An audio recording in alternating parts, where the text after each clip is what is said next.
I don't think there's anyone who could quite fill that void. But of course, Steve has put together an incredible team, and there's such a concentration of talent at Apple. It will continue to do great things for many years to come. Something that Steve Jobs was that I think was quite admirable was he was ultra product focused, like down to the little details, and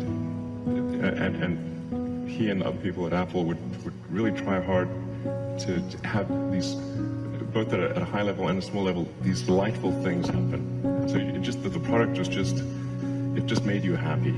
Jobs was obviously very good with aesthetics, and he understood technology, of course, and he really understood what people wanted even when they didn't know themselves. Well, he's certainly someone I've admired.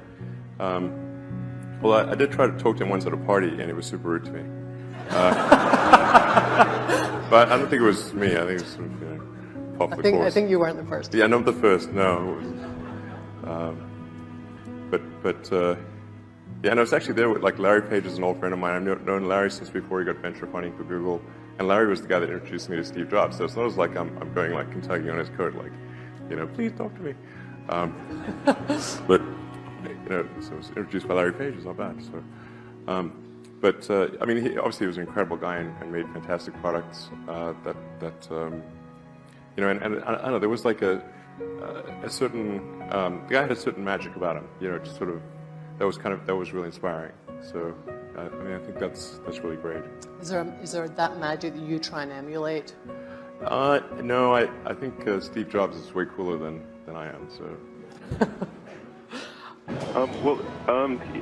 meant an incredible amount to. I mean, he must have affected directly the lives of over 1 billion people, and made the world a better place for them in so many different ways.